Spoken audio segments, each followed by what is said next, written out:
the big floods, there was another consultancy company called Howard Humphreys and Sons.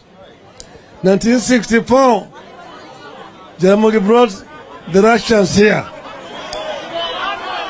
The Russians did a major feasibility study which was aimed at diverting Nyando, connecting it with Biriu at Magwagwa and creating a big dam to generate 1,000 megawatts.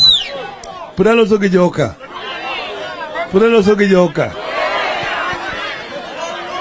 Another one was done in 1968 by the Chinese. Another one was done in 1972 by NORAD, the Norwegians. 1978, Ital Consult, Italians, and so on and so forth. So the money that has gone into feasibility studies of flood controls and irrigation in Ahera far exceed the amount of money that is required to implement the project. We were going to start it with Kibaki, it did not happen. Uhuru finally agreed to have it implemented. And last year, phase 1, they put 1.5 billion shillings. This was together with the Mamboleo-Muhoroni Highway.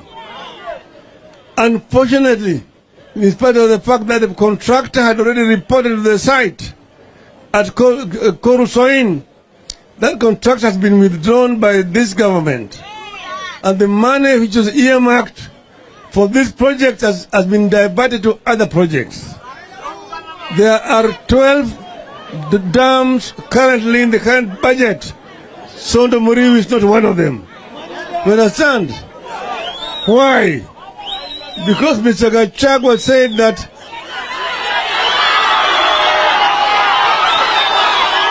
hello?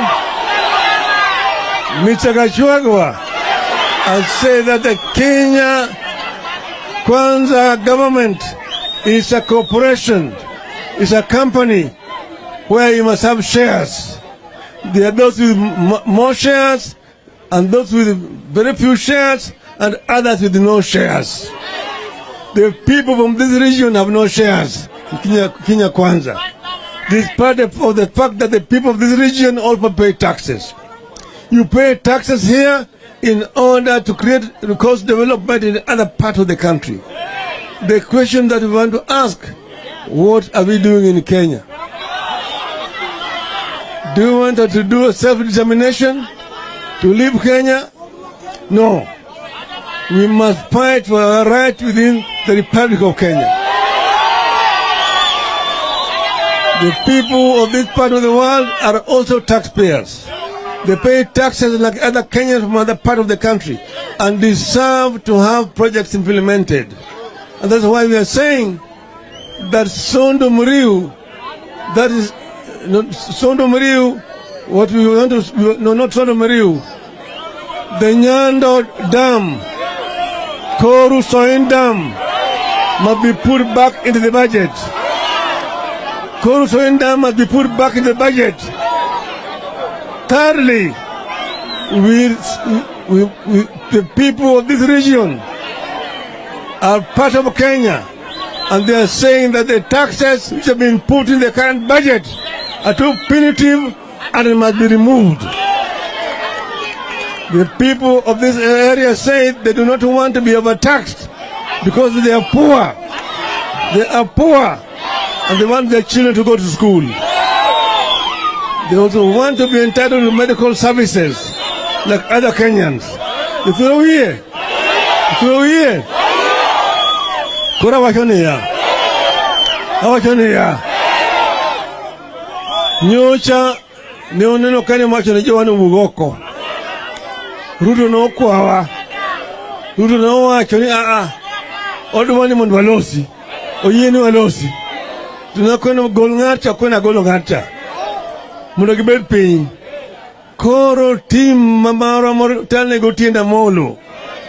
Nyose romo gi joka nyoro. Ni wakoni gilosi kum ndalo pira dek. Ndalo pira di. Ndalo pira di. Mundo gitiek weche go duto. Uwinjo ber.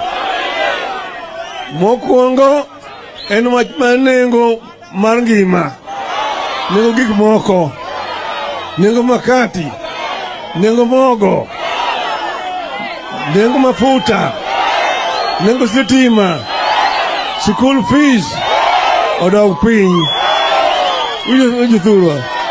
Mar ariyo, sava mondo yaw.